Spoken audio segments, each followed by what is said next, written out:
Again, I'm sorry to my wife, my family, DJ Envy, Envy's entire family. I love her. All right. So that was Cesar's response. Cesar responds, y'all. He finally responded. We've been waiting on this response for so goddamn long. All right. So let's talk about it. I just wanted to make sure, because a lot of people just happen to think that Tony the Closer is out here hating. You know, that's what I do. I just hate and I tear people down. So let's just go here and let's just do a little digging. Why don't we? Let's just do a little digging. Let's start here. My bad. Let's start here. I'm gonna make sure you guys can see this because it's important that you guys can see what's happening. Because, you know, a lot of people like to talk that bullshit and say, these are clout chasers. These are people that are hating and trying to tear me down.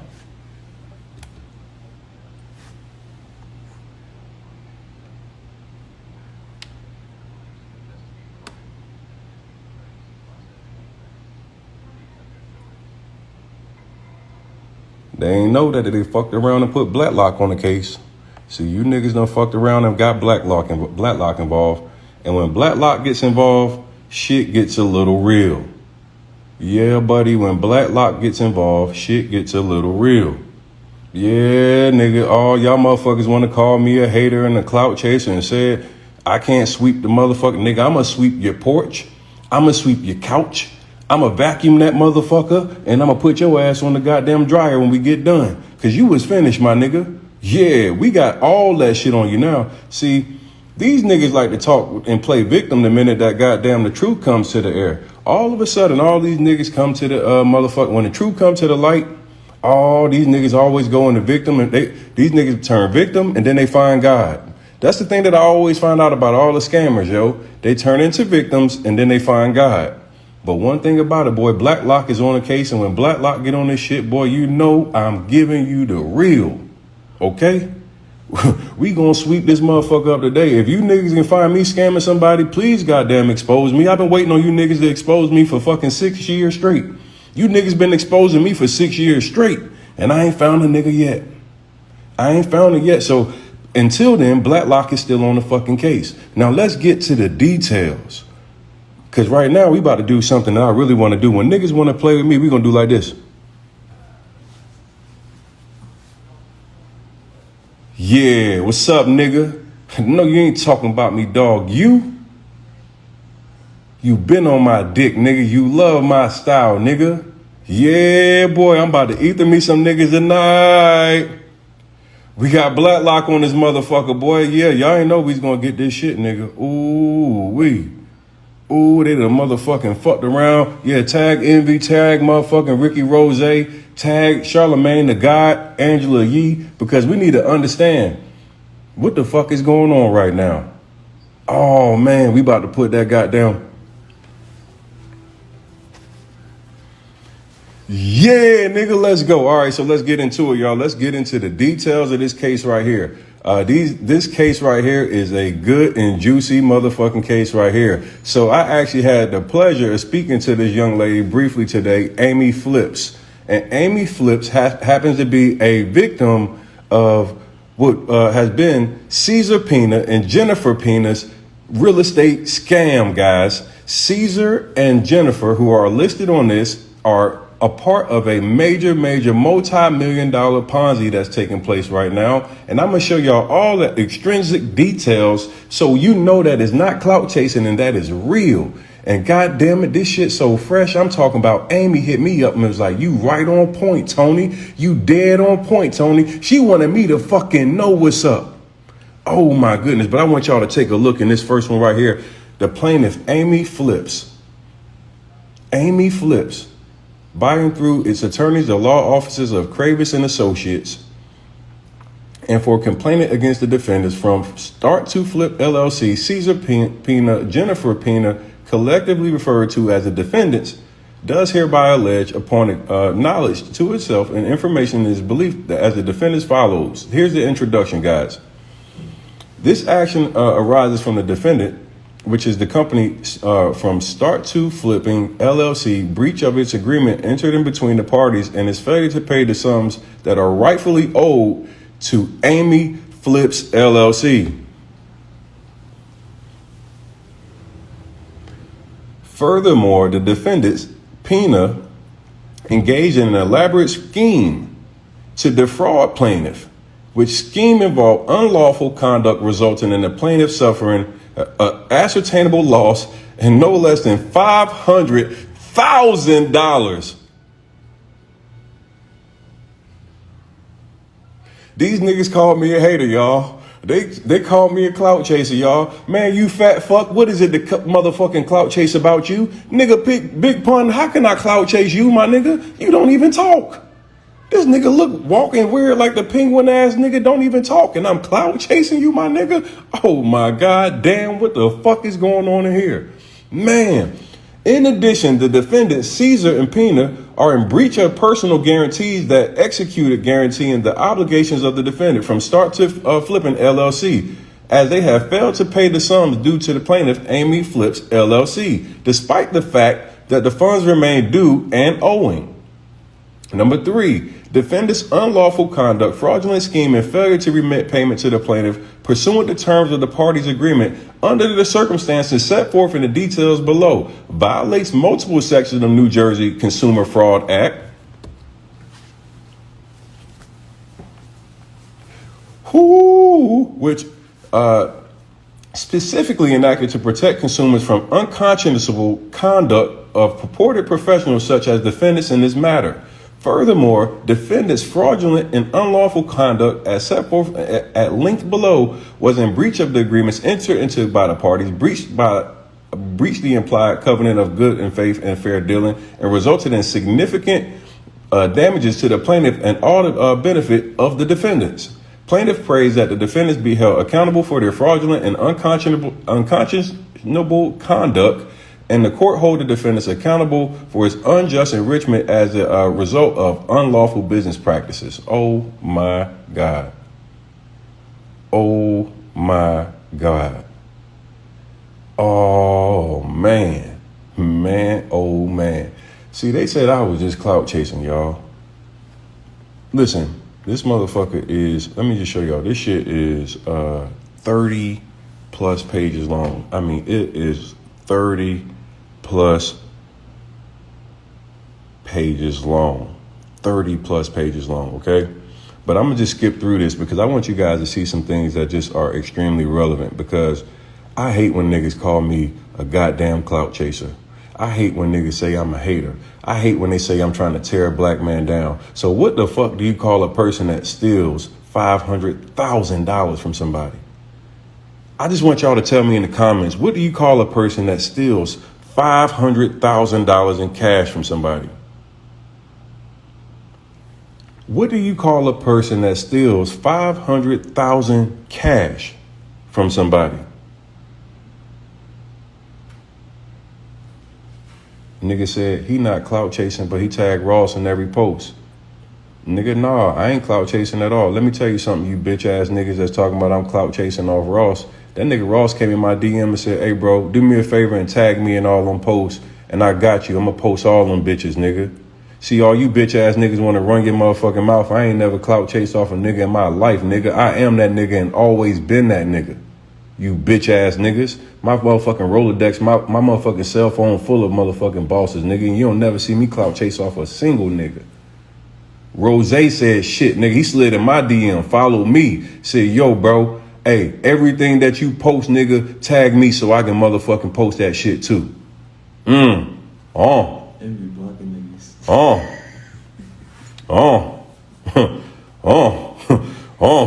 Oh, that's gonna make y'all niggas, that's gonna hurt y'all nigga heart. Y'all bitch ass niggas wanna talk that shit, nigga. Yeah, I ain't that nigga, but you on my page watching right now, nigga. You's a dick eater.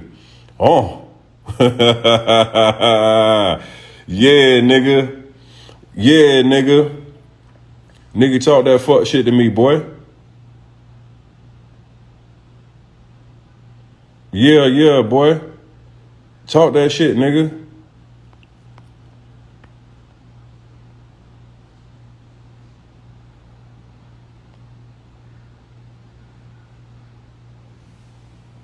Oh, I know y'all niggas get mad. Let me hurt your feelings real quick.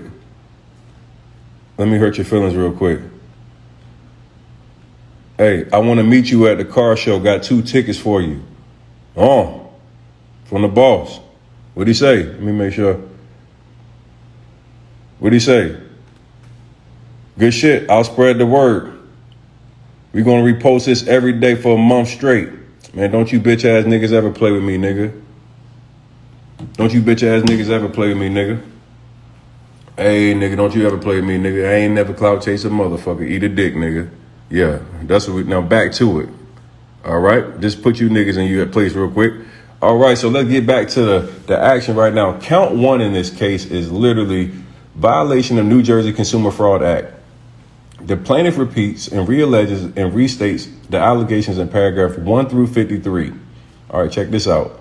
Defendants have engaged in unconscionable commercial practice, deception, fraud, false promise, and misrepresenting by deceiving the plaintiffs into contracting and providing the capital in the combined amount of $500,000 under false pretenses for work the defendants never intended to, nor did they actually complete.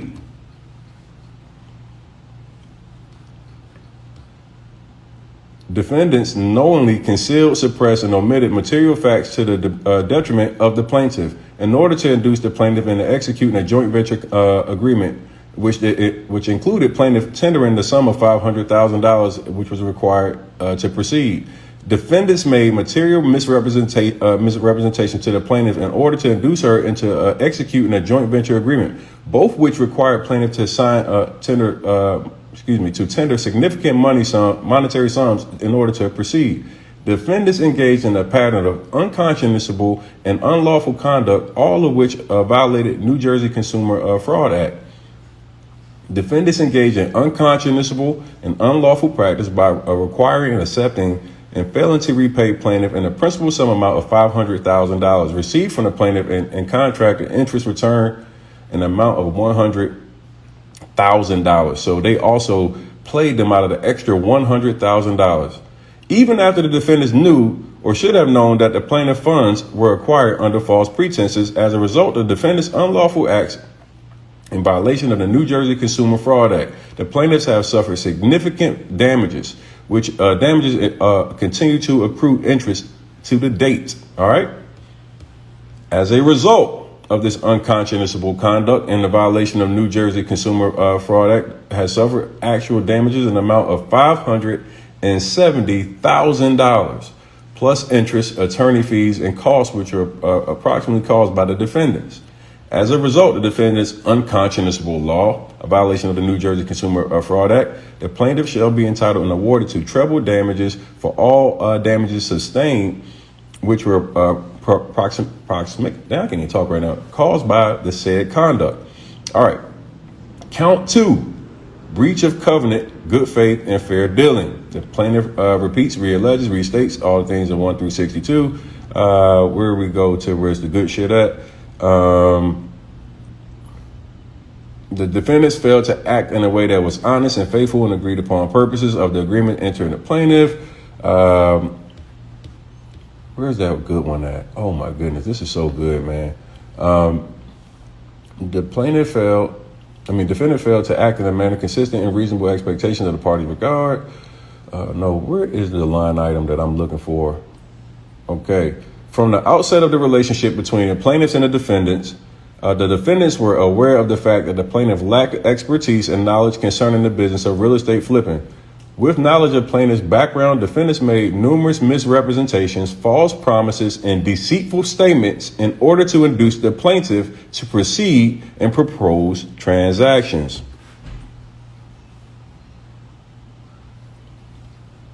It's Saturday night and you in my live, so who you more worried about, me or your weird ass life? See, my life is good because I got motherfucking 730 niggas watching me, and your weird ass is one of them. Shut up and enjoy the show, or go play with your dick, nigga, but get out of my live with the bullshit. As a further act of bad faith, once the payments to the plaintiff became due, defendants made numerous false representations concerning the status of the project and when the plaintiff will receive the full payment pursuant to the agreement in order to convince the plaintiff not to exercise her rights to collect said funds. Furthermore, in response to the plaintiff's multiple attempts to confirm when the payment will be made and pursuant to the agreement, defendants promised to provide documents and evidence, and payment will be further forthcoming in the near future, but said documents had to be produced to the date. And final and bad faith attempt to avoid making the required payment, defendants attempted to convince the plaintiff to reinvest the funds in the defendant's alleged additional future projects. Oh man. So instead of goddamn, what they try to do is the quick draw shit, y'all. They tried to get this motherfucking lady after her money was due. They owe her $500,000. They like, nah, don't pull out the $500,000 that we owe you. Let me put that $500,000 into another project. Let me put that $500,000 into another project. That's what I was talking about, man. Listen, they ain't got the money to give back. So they trying to play the whole flip the script game. Oh no, man, get the lady her money back, man. What's going on, man? How y'all niggas try to play with the money, but you telling me I'm a clout chaser, man? I'm just goddamn trying to bash you niggas and slander and everything else. But Amy says otherwise. So, and when her money is due, you got every excuse in the world not to pay her back, and then try to get her to reinvest it into something else. Nigga, please. Somebody said read 69. Did I miss 69? What did I miss on 69? Defendants made numerous statements concerning past performance and celebrity connections to deceive the plaintiff and to induce her into providing the requested funds and enter. Oh, how did I miss that? Damn, my bad, y'all. Listen to this one. The defendants made numerous statements concerning past performance and celebrity connections to deceive the plaintiff and induce her into providing requested funds and entering into the agreement. I wonder who the celebrities are.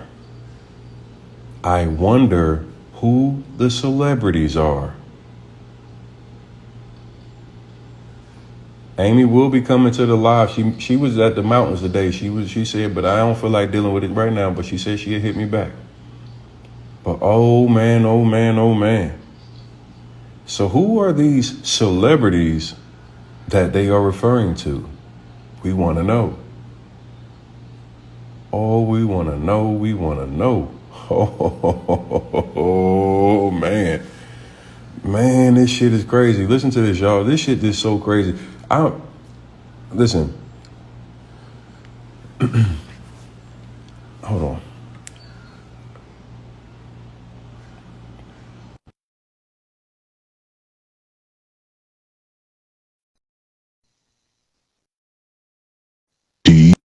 DJ Envious. Yo. You.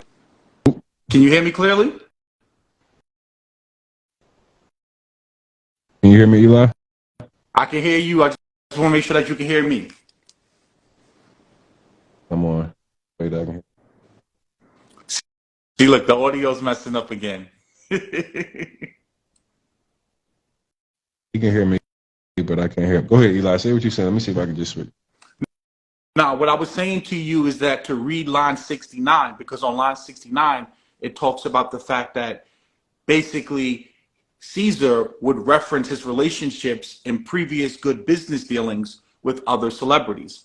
Also, too, if you actually start from page number 4 and you look at 16, it highlights the nature of the dealings where the lady, Amy, was going to invest $500,000 into the 2 properties. And later on, as you start to read that, we'll get to that in a second, I just kind of want to summarize things for everyone. What the lady's alleging in this case here is that when she was asking for material information, details, documentation in regards to the properties that was acquired, she later found out that those properties that they were supposed to be rehabbing and fixing were properties that Cesar and the wife already owned. So we have to kind of understand what's going on here, because I think a lot of people are trying to figure out, well, where's the fraud at? Well, where's the deceptive business practices at? If right now you're saying to me, give me money already owned to acquire property.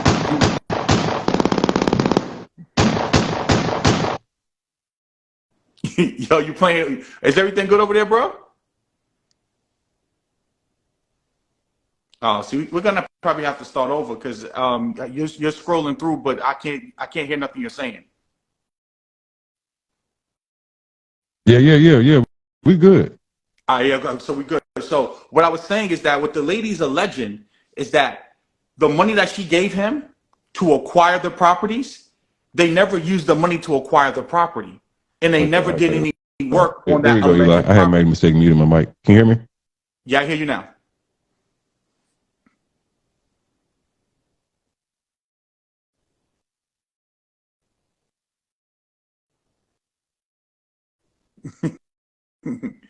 All I right, think I messed it up we back. again. We back now?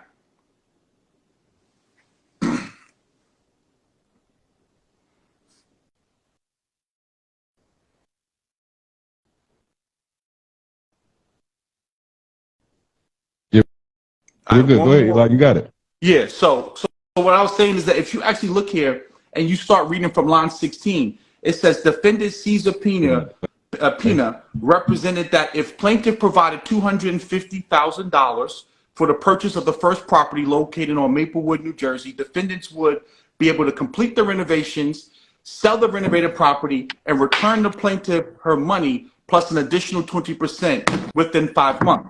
Furthermore, in an attempt to convince the plaintiff that there was no risk associated with her extending the capital, defendant Cesar Pena and Jennifer Pena offered to personally guarantee to return the plaintiff's capital plus the 20%. So here's what they're saying.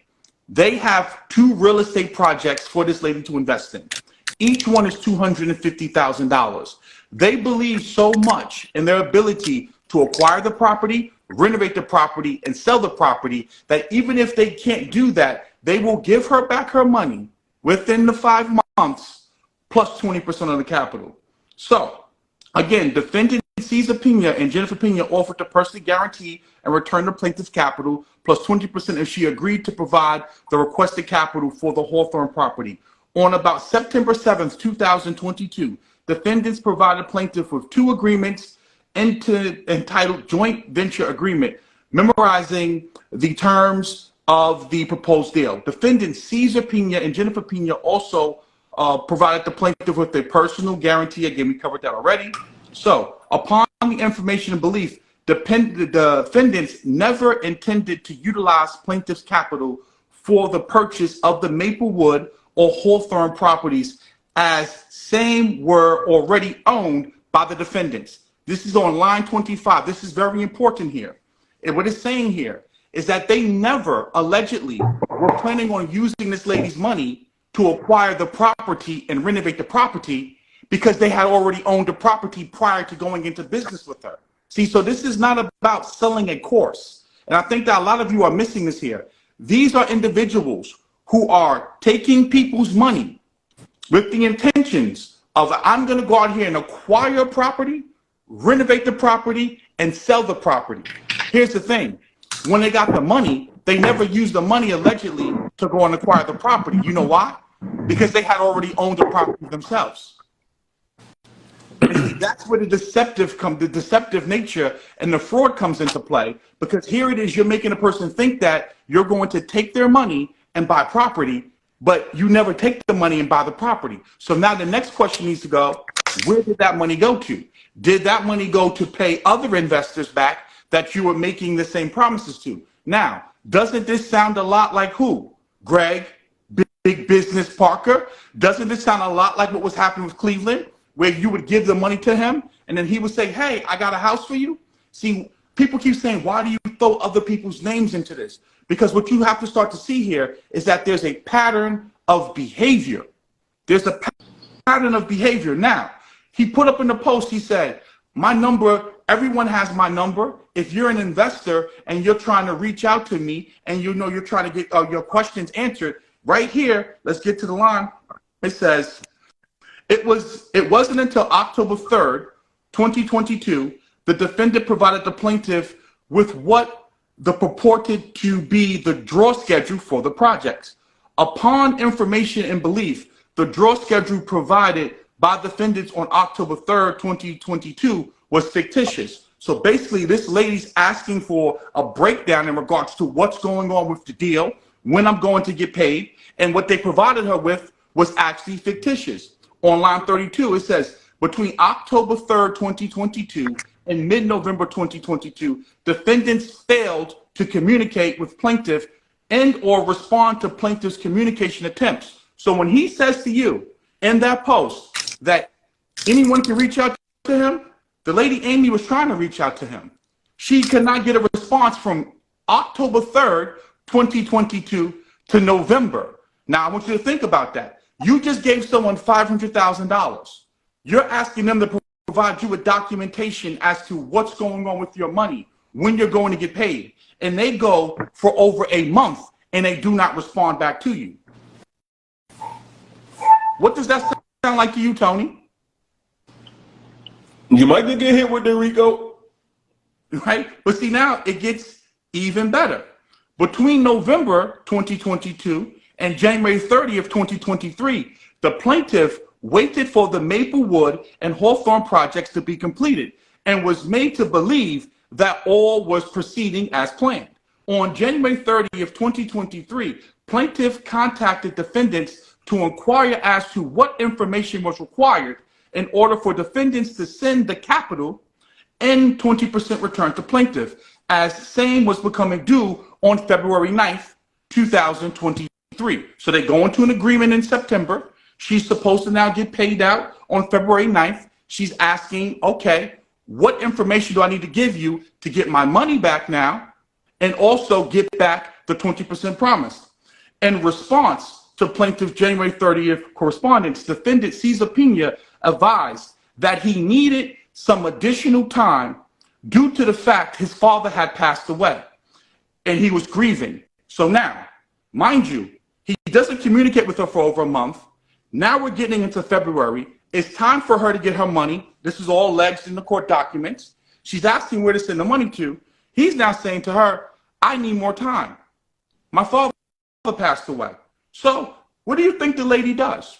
You think she puts the pressure on them? You think she's an asshole? No. Because see, one thing about us, as black and brown people, we understand shit happens. You know what the lady does? After being ghosted, after being given a runaround, after being given fictitious paperwork, she extends it and gives him some more time to get things right. Let's keep going forward. Plaintiff then sent numerous, now this is from January 30th, plaintiff then sent numerous follow-up correspondence to defendants on February 13th, 14th, 15th, and 16th, and the 22nd, inquiring about the status of payments she was due, as she was now past due. Despite failing to provide any information in response to the plaintiff's numerous correspondence, on around March 1st, defendant sent the sum of $30,000 to this lady in an attempt to appease her. Now, he owes her $500,000 plus 20%. So that's in total $600,000 he owes her. After ignoring her, giving him time, he only sends her $30,000 on March 1st. Then it goes, it says, plaintiff subsequently sent numerous correspondence to the defendant between March 1st and March 22nd, requesting detailed information as to the status of the projects and when defendants will be making the required payments and past due payments. Defendants failed to respond to plaintiff's numerous inquiries and did not provide any of the requested information. As a result, defendants failed to provide plaintiff with the funds to which she was due and or requested. Plaintiff was forced to send a formal demand through counsel demanding the overdue funds and previously requested information. In response to the demand letter from the plaintiff's counsel on about March 31st, an associated defendants called plaintiff and advised defendant Cesar had lost his phone and had been unable to respond to her messages. So they're giving her the runaround now for her money. Doesn't that sound a lot like big business? Come on, baby, it's big business. We family here. They take you on a PJ. Come to the seminar. Come be a part of the mentorship group. It's the same play over and over and over again. Now, when it's, did the big business say, man, listen, man, I'm gonna give you 10K in 6 months. 6 months come now. Now you want your money. Now they don't have your money. Now they're giving you the runaround. Now the grandfather passed away. Now the dad passed away, right? Now they're grieving. Now he lost his cell phone. What's next? Hold on. The dog ate his Hold on a fake second, car? Eli. I just gotta, I just got joined in a little bit. I'm gonna down volume down. At the Jacob Jackson Center. We're doing a real estate seminar talking everything real estate from Airbnb to wholesale to flipping. Not only that, you can partner with us on some deals. Make some money with us. Your partner. And we'll see. Not only that, you can partner with us on some deals. Make some money with us. Your partner. And we'll see you like Airbnb to wholesale to flipping. Not only that, you can partner with us on some deals. Make some money with us. Your partner. And be a wholesale to flipping. Not only that, you can partner with us on some deals. Make some money with us. Your partner. Not only that, you can partner with us on some deals. Make some money with us. Your partner. And we'll see you July. Now, goddamn it, Envy. Now, who the fuck is us, Envy? Because I thought you don't do no partnering and no mentorships and no business with nobody, Envy. Who the fuck is us? Envy, who the fuck is us? Because Cesar ain't said a motherfucking word. He never talked. He ain't I never heard said a speak. motherfucking word. See, this is. I'm just going to tell y'all what's happening right here because we see, and Eli, we can bounce back to the court, that Amy's case in a second. But let me tell you what happens, and I want y'all to just understand this real quickly. So I want you to think about it from Envy's financial status. Now imagine you being Envy, where you got all the celebrity status, and you got a play that you're gonna make with your homeboy that just got out of the feds. The whole idea is, hey nigga, if anything ever go bad, everything in your name, you got to take the fall. It's like riding in the car with a nigga. And you know the nigga, he got felonies and you clean. You might have to take the F for him because he already riding dirty. You might, if you ride with a superstar, hey look, the superstar can't take the L. He the money. He the money. He's the money. I want you to understand something. None of these people knew who Cesar was. Nobody. Nobody knew who Cesar was. You hear DJ Envy in every single video doing all the talking. See, when they talk about slander, defamation, you would have to be telling a lie. What we're doing here is we're giving you straight shit that you can see with your own two eyes. DJ Envy said, I never did business with him. I never did this. We don't do business. But on here, he's saying, come partner with us. I just want to make sure we all can fucking hear what's actually happening because what they're saying is a little bit different than what we're looking at. Also, too, I want to take it a step further. Let's kind of back this up. This is not the first time that someone has leveraged the Breakfast Club and DJ Envy, and then later he found out that the person wasn't who they said they were, wasn't doing good business like they claimed they were, and was perpetrating and frauding, and all he did was take down the video. You know who that person was? Scam Master Jay. DJ Envy, I'm about to play the audio for you, where he talks about the fact that he knew Jay wasn't a successful real estate mogul. Everything real estate from Airbnb to wholesale to flipping. Not only that, you can partner with us on some deals. Make some money with us. Your partner. And we'll see you July 30th. A wholesale to flipping. Not only that, you can partner with us. Look at him just looking weird up there. He's not even talking. He's just looking weird with that big ass shirt on. Nigga, these niggas was taking $500,000 from people. Nigga ain't got no goddamn fitted clothes and no fly shit. Nigga, how the fuck you take all this motherfucking money from these people, nigga? You ain't got a goddamn fly nothing on or nothing. Can I get a lighter? Cause I need a lighter real quick. Man, I'm just trying to figure this shit out because I want to fucking know. But nigga, what the fuck was these niggas? Envy was taking all the money. He had to be. Allegedly. Allegedly. We're gonna allege that Envy had to be taking all the money.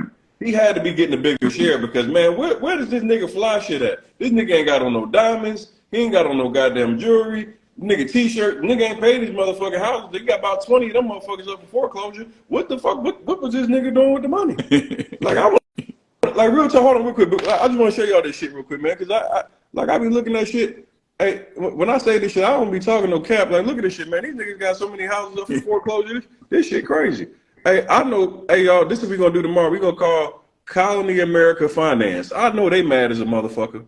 Look at this shit right here. Eli, you see this shit? I've already looked through that. Like I said, I already have the court documents and everything right here. You know me, Officer E's been on it. Listen, man, I bet you Colony fucking American Finance, them niggas is mad as shit. What the, like, look at this, y'all. All these properties are up for foreclosure. God damn. But again, like I was saying before, you can't take DJ Envy's word for it anymore and give him the benefit of the doubt when he says, "Oh, I didn't know what Cesar was doing. I had no idea that he was taking people's money." Well, you had an idea about Jay. You knew about Jay for over 8 years, and you said it of your own mouth. See, one thing about me, I don't slander. I listen very, Hey, very well. You said that Jay was using some of Caesar's properties to try to front like he had property. So here it is, you allowed Jay to come on the Breakfast Club. You allowed him to position himself like he was a real estate mogul, like he was a real estate expert, like he was rich in real life, but you knew he wasn't. And you know what you did? Instead of you alerting the public, you stayed quiet for over 8 years. You stayed quiet for over 8 years. All you did was take down the video. yeah, I want you to think I about want that. my students. We need to wholesale all them motherfuckers. We need some money, so it'd be good to be able to hit them up right now and be able to get a couple deals off his table because goddamn, he got them people stressing. I know it's crazy, but listen to this, man.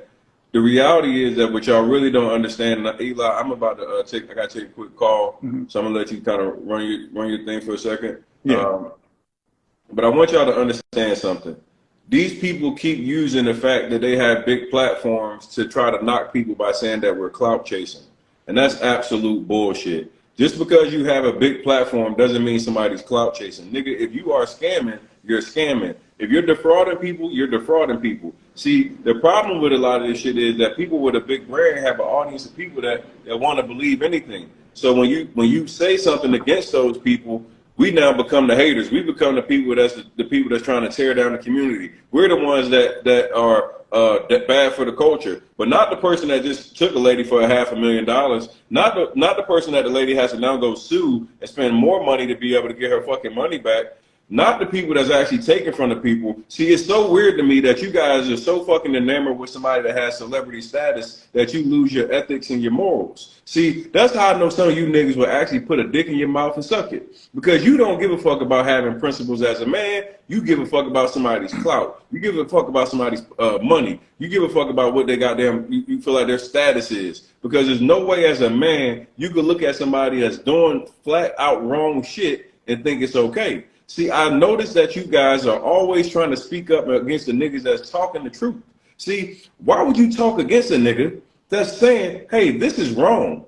Like, why would you call a nigga a hater that's stop calling out somebody that's taking millions of dollars? See, in my DM, just so you niggas know, it's over $12.2 million in victims in my DM. And this has only been 48 fucking hours. So in 48 hours, it's over $12 million in fucking victims. $12 million of people. See, the problem with you niggas is it doesn't matter until somebody steals your money, and then you just like all these hardcore gangsters that I'm talking to on the phone. Now you in my DM saying that nigga got me too. Tony, tell me, call that nigga out for me, bro. Because I got some of the hardest gangsters right now in my fucking DM telling me about their fucking how they got finessed. See, it's always the crazy shit when I see somebody talk shit about Eli or me. Oh, it's Officer Eli. Tony's a hater. He's a clout chaser. He's always at it with somebody. But here's what I want you to fucking find out. Find out when I took $100 from somebody and then give them their money back. Find out when I motherfucking told somebody I was gonna fix their property and didn't do it. See, you niggas is okay with all the fuckery, but you don't want to talk about the niggas that's actually standing up for the people that don't have a voice. The issue at hand isn't the people that's speaking up about it, it's you niggas. It's you niggas that motherfucking got an issue with people that are shedding light on people that are being predatory to your own people. I got an issue with you niggas when you niggas say, oh, why you ain't calling out no white boys? Nigga, fuck them white boys. The white boys, you go into a white person's class, they don't hardly have no niggas no more because all the niggas want to do business with black people. So my whole program, I got just a little bit of white people. It's all us. So I understand like what it's like when somebody's making 47 to 50,000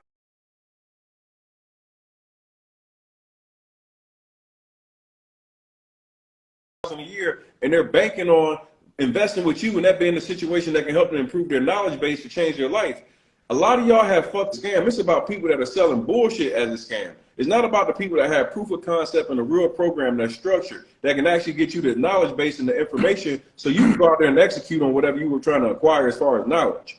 Now, there's a difference when people are selling you shit that's regurgitated, they pulled it, and they can't actually get the results of the shit that you actually say that you're trying to invest into. That's the difference.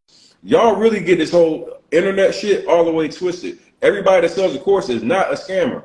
Like, y'all niggas is the weirdest, most retarded niggas I've ever seen in my life.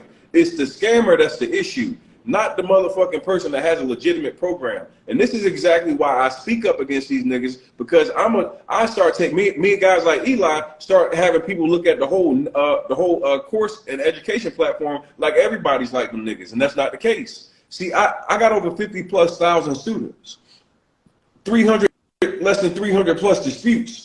Over 6 years of work. I got a body of work. See, a lot of y'all go watch a motherfucker that just popped up yesterday. You will spend your money with them, and then you want to figure out and yell like it's a scam. Where there's a lot of people that already got proof of concept, got plenty of testimonies, got plenty of things going on. See, it's the difference between the person that's actually out here educating and the person that's scamming. You gotta understand the difference between the two. Hey, Eli, let me hop real quick. You got it for a second. Yeah, and I want to build on that point that you made about the fact of people who are selling a course. Selling courses are not a scam. I purchase courses all the time. I've showed you guys this before. Like, the only way that you're going to stay educated is by continuing to keep learning new technology, learning new information. The day that you stop learning is the day that you die. Like right here on Udemy, and this is just one platform, and I showed you guys this the other day.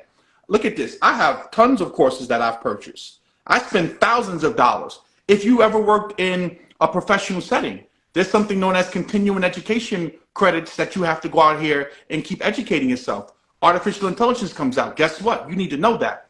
When we're talking about big business and we're talking about Cesar, this is not about a course. This is about services that they were supposed to provide. They were supposed to go out here and acquire properties for their investors and rehab those properties, sell those properties, and then take their cut and give the investor back their money plus whatever percent that they added onto that. That has nothing to do with the course. Now, some of you are saying, oh, well, people need to be more educated. Understand, the minute I give you my money, at that point, I could be the most educated person in the world. If you are out to scam and do fraud, you are out to do scam. You are out to scam and commit fraud. So if I gave you $500,000, I could be the savviest investor in the world. If you don't take that $500,000 and go out and invest it and do like you said you're doing, you're the one that's committing fraud. You're the one that's deceiving, which is why we are here. Because if you read the actual documentation that I was reading to you, it's very clear what happened here. They went to the lady. They said they had 2 properties allegedly that they were looking to go out here and acquire with her capital. They were going to acquire the properties. They were then going to renovate the properties and give her the cut. Now, if you actually go to line 45, this is very, very important. The plaintiff, who was Amy, she said, despite the plaintiff's numerous requests to see a copy of the purported purchase agreements, defendants have failed to provide copies of same to date. This is very important. When Amy allegedly was asking Cesar and his wife to provide the actual purchase agreements for the homes that they were supposed to purchase, they could never provide them. See, business is very simple. If I come to you and I say I'm going to go buy a home and you give me money, you can prove you sent me the money. You didn't get the home and do what you were supposed to go and do. So now, where did that $500,000 go? Did that $500,000 go to paying other people? Because see, now this ties back to big business. When people say big business made me right, I got my money back. Doesn't this sound a lot like a Ponzi scheme where I get a new investor's money to come in? I tell them, hey, I'm going to buy a property, but I never buy the property. Instead, I take that money and I pay back old people that I owe. But see, here's the problem with the Ponzi scheme. Eventually, you run out of new money to pay back old investors because there's no real estate transactions happening. So this is why now when he says in his post, Oh man, people can reach out to me. They can call me. The lady Amy, who I'm pretty sure has text messages, has phone records, is saying she tried to reach out to you on multiple occasions. You then said, my grandfather or my dad passed away. I'm grieving. Then you said you lost your phone. You gave them every single excuse possible. Now, when it goes to the DJ Envy situation, see, one thing about me, I don't just throw people's names out there to throw people's names out there. I don't believe in trying to slander people. I don't go out here and try to use people's personal mishaps or whatever against them. DJ Envy stated that he knew that Jay was not a successful real estate investor and was not a successful realtor. And instead of coming out here and making the public know about this years ago, he stayed quiet. Because had he let people know about who Jay was and what Jay used to do, then Jay would have never been able to get $14 million for the trust fund. Now, if you don't believe me, I want you to listen to what he says right here. This is the clip. You can go on YouTube and you can find this clip right here. Listen to this. Not, as I know we both been, and we're getting some of these guests. How do you realize, or how do you figure out who's telling the truth and who's not? As I know we both been in the industry before, where people say they do something, and you look in the history like you ain't really do nothing. So how do you? We actually had somebody.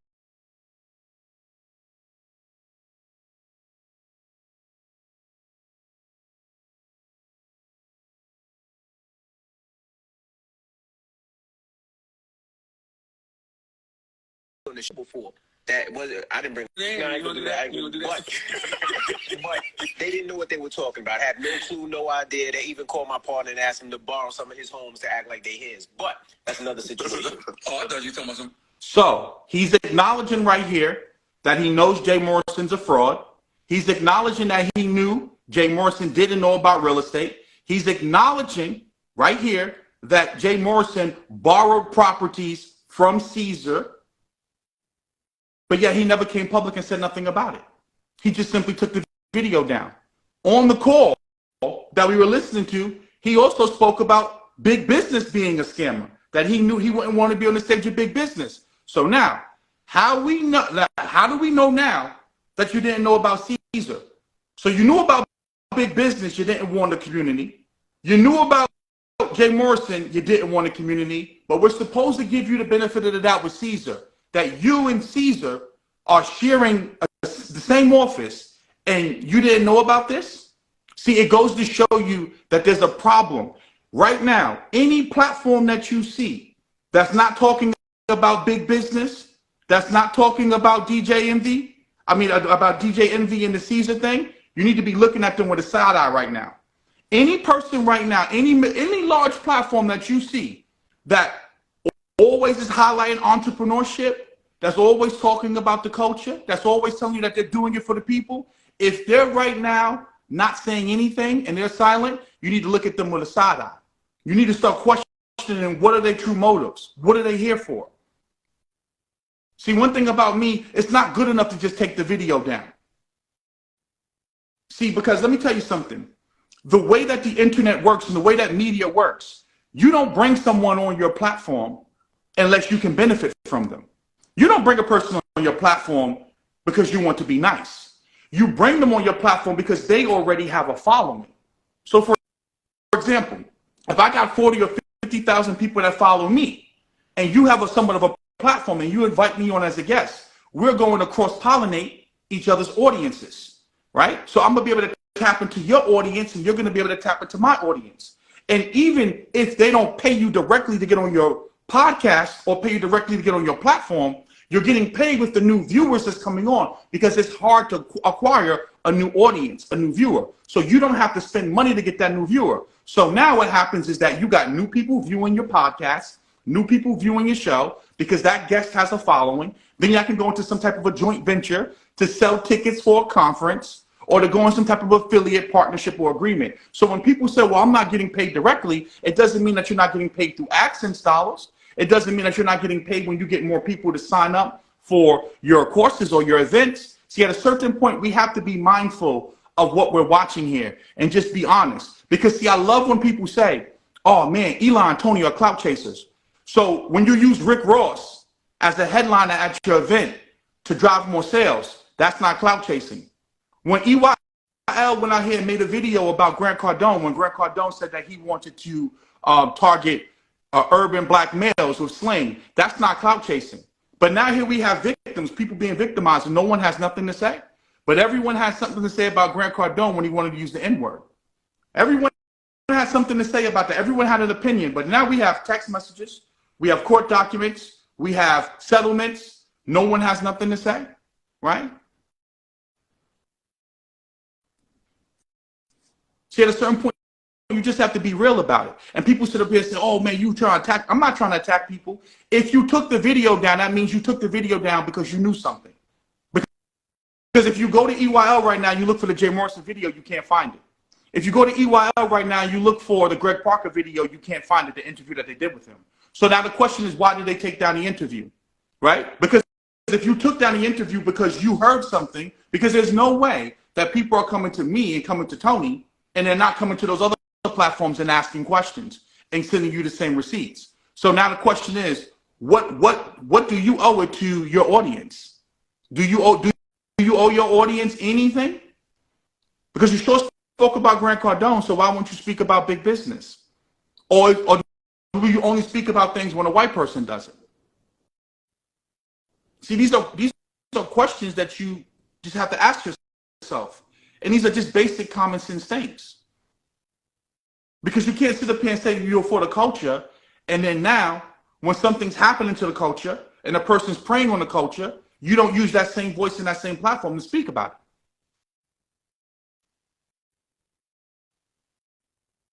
it. Right? See, I got a certain point. This is not about hating. What this is saying is that many of you brothers, Wallow and Gilly, you built an amazing podcast. EYL, you built an amazing podcast. But also part of protecting that integrity that you have is that when you are aware of something and you learn something, you make the public know. Because just like Tony said, Wallow said to him, man, I know big business ain't shit, man. He be scamming a lot of motherfuckers. But then now you can go and find him doing drops for people and saying, yeah, man, big business, man, he doing his thing in real estate. Which one is it? Which one is it? Because we know now that on multiple occasions, these platforms, when they get called out or they find out something, they just take the video down. Hey, man, one thing about it for sure, the heat is on. The heat is on. I'm getting some calls, man. We got some big dogs hitting me up. Boy, it's going down. Hey, y'all. So, we obviously seen Amy's case. We can see the foreclosure properties. We can see a full lawsuit. So I guess my next question now is, because I was told that we were clout chasing. I was told that me and Eli were clout chasing. We were hating on some brown people that's trying to come up and help the community. Now, if you got multiple people with the exact same story as Amy, others that can't even come out and say anything because they're street niggas, I want to know, is this something that you guys would deem as being for the culture? Is this something that you guys would like to have happen to you? What would you do if you invested $500,000 with somebody and you found out that the properties that you were supposed to be working on, they already own?